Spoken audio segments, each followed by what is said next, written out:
بیایید یکجا میبینیم که ساکنان ناحیه جلال‌الدین بلخی با سوالهای فنی ما تا کجا پاسخهای مشخص میداده باشند. نام شنم دونه که میدون در دبی نیوتن باشه. انگلیس. یوری گاگارین در وقت شوروی. گاگارین. یوری گاگارین. یوری گاگارین. یوری گاگارین. او جنگ هم دیم جهان است اصلا میگم اولا 99 سال دوام که جنگ 100 ساله یاسو دیگه 100 سال. نه 100 سال. جنگ 100 ساله 100 سال دوام میکنه. درود بر شما بیننده های عزیز. باز هم نشر نوبتی برنامه ذهنی پرسجو است و این نوبت من زیورشاه غازیوف با همراهی نواربردارم عبدالله ریایوف قرار داریم در ناحیه جلال‌الدین بلخی تا از ساکنان این ناحیه بپرسیم تا که به سوالهای ما پاسخهای مشخص میدهند یا نه. انیقترش ما ازشان میپرسیم و آنها باید دانش خود را بسنجند. بیایید یکجا میبینیم که ساکنان ناحیه جلال‌الدین بلخی با سوالهای فنی ما تا کجا پاسخهای مشخص میداده باشند. میرویم.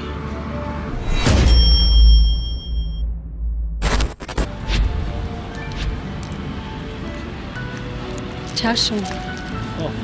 برای چی چشم؟ برای که بسیار چی طولای سر سموخته میشد و گوشته میشد. از چشم کمتر. موی سر هیچی حس نمیکنه. فکر کنید. موی سر. یعنی به اندازه شما موی سر سردی را حس نمیکند. موی سر هیچی را حس نمیکنه. جواب نهایی شما یعنی چی؟ چشم خنکی را حس میکنه. او میریزه. کدام عضو انسان سردی را حس نمیکند؟ به اندازه شما. اول موی سر باشم که شاید موی سر باشه. موی سر باشم. نه جواب نهایی شما؟ هم موی سر. موی سر. به اندازه شما کدامش سردی را حس نمیکند؟ چشم. چشم. چشم. یعنی وریانت نهایی شما چشم. یعنی وریانت آخر شما چشم. درست است. واقعا در سردی چشم سرد نمیشود. علمایی که الکتریک بودن مثال نیوتن ما فیزیکال بازی چی باشه مقاومت میشد که در چی استعمال شما آلبرت اینشتین رو در نظر دارید؟ نه اینشتین نه باید نه همین تسلا خیلی چی کردگی است نه اختراع کردگی است فهمیده نه و اکم بار چی میکنن که دونه همین گردن اونو وقتی میسوزد بعد سیما میسوزد که در بعد مخصوص همین گازی رو اختراع میکنن که مثال همین چرا نمونه از سوخته رفتن قانونهای فیزیکی را گفته است. شما جواب بگویید که لامپه الکترونی را که اختراع کرده است. نیوتن باشه یکی با فکر من تسلا اختراع کرده است. مارگارت یا نه همین تسلا. من یک کمک میکنم. این نالیم نام دارد توماس. حاضر. در نوک زبانو گشته سیل نمیتونم. توماس؟ توماس؟ انگلیس. توماس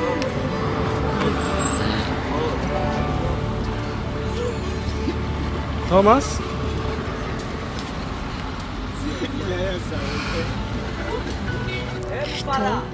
اختراع کرده لامپه الکترونی را. توی؟ او را نمیدونم آیا دروغ دیگه باشه. فکر کنید توماس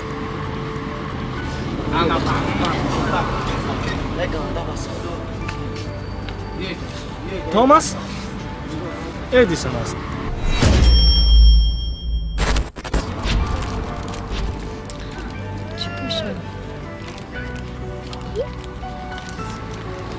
вариантеш Забон. мекунам. Забони русӣ, англисӣ, хитоӣ. Кадом? англисӣ. انگلیسی فرانسوی و بعد Не. خیلی هم پولار زبان خودم مادری خودم Дар дунё در دنیا در دنیا аз ҷиҳати аҳолӣ кадом забон бештар истифода мешавад?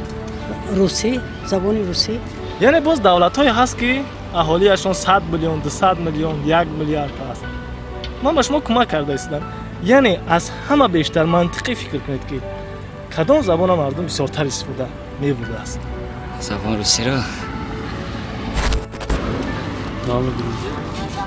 аз ҳама забоне ки яъне мардуми бисёр она истифода мекунад. бештар мардум он истифода ممکن من فرانسوی باشم فرانسوی фаронсавӣ испанӣ نه اسپانی اسپانی ها яъне варианти охири шумо испанӣ аст. не аз ҳама бештар забони хитоиро истифода мекунад. барои чӣ? барои он ки аҳолии хитой бинед худаш чӣ қадар یک میلیارد سایه рус. ки буд номаш чӣ? намедонам наи савол инҷо. юрий юрий гагарин. юрий гагарин. Офарин. аввалин кайҳонавард ки буд? یوری گگرین در وقت شوروی گگاری юрий گگاری юрий гагарин. ҷанги 100 сола мегӯяд. جنگ دیم جهان ҷанги 100 сола чанд сол давом кардааст? бубинед як фикр кунед ҷанги 100 сола чанд сол давом кардааст? او جنگ هم دیم جهان را سال میگه امورا ҷанги 100 сола яъне 100 сол давом кардааст. ба андешаи шумо ки зиёдтар давом кардааст. نه ҷанги 100 сола он ҷанг ки 100 сол боша 100 сол давом намекунад ё ки як аз 100 сола буд. агар 100 чанд мегуфтан ҷанги 100 чанд сола ягон вариант надорад. вариант пешниҳод мекунам. Ё. 99 сол 116 сол 120 сол 99 116 120 ҷанги 100 сола шумо фақат 99 сол. дониши худро бисанҷед. ягон мушкил нест. шумо ҳам фикри худатонро бигӯед.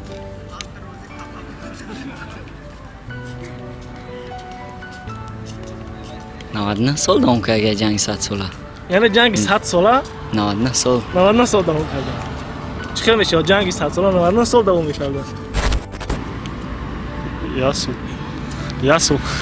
دیگه شنه ҷанги 100 сола яъне чанд сол давом кардааст?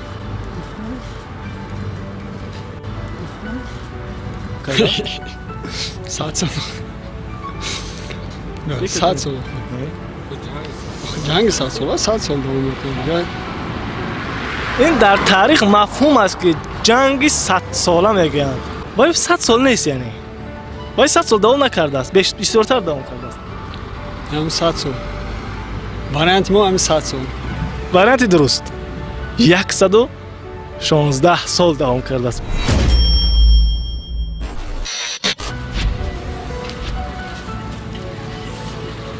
وارنت دوره وارنت میکنیم вариант биёд аз вариантот як варианти дигар як кӯмаки дигар мекунам ки дар дубай ҷойгир аст. шумо фақат бигӯед ки номаш чӣ аст. оно чӣ мегӯянд? оно чӣ мегӯянд? бинои хеле баландошиён аст.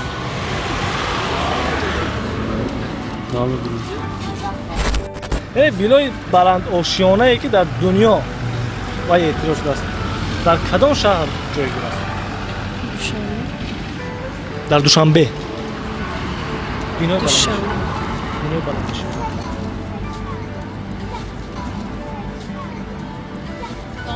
арабистон. дар кадом шаҳр?